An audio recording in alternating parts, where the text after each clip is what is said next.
I do think as Christians, the one thing Christians have to bring to bear in this is that, um, we have Christian teaching that teaches us that even when we're being led by people we dislike or disagree with, or it might even be cruel or despotic or tyrants, um, we can trust that ultimately God is sovereign. And Romans 13 tells us that God is the one that puts them in place, which is a comfort to say they have a shelf life and they're not going to be there forever. Paul was writing to the Romans who could not vote. Paul would not have voted for Nero.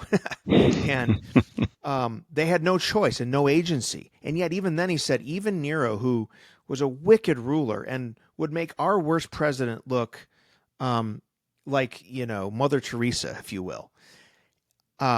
None of us who are Americans have lived under anything close to that. And yet he says you can trust that God is in charge. And what that does is it gives us the confidence to say, it doesn't lead us toward passivity, but it says, we can thrive, we can have joy, even when we live under people that we disagree with. And I think as Christians, we would say, it's okay to strongly dislike someone in power, to disagree with them, to work against them politically, to try to get them out of office. This is part of what the American project, and this is good and noble. But we have to put our priorities in order.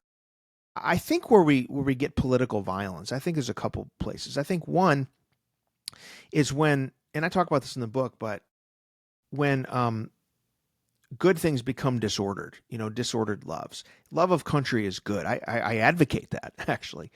When that becomes, when our politics become primary and disordered, then I think they can lead to those things. I do think Christianity and church, people going to church, tends to tame the passions of people in politics. In other words, people who in politics, the best kind of people are people for whom that are living for another world, and understand that we can do a lot of good in this world. We should bring our faith to the public square, but ultimately, there's a limit to what we can do. What makes me nervous about the political violence, and we've seen spate of that in American history.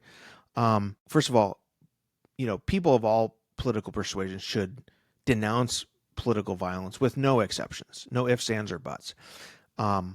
Nothing is that existential to advocate for that or even nod to that.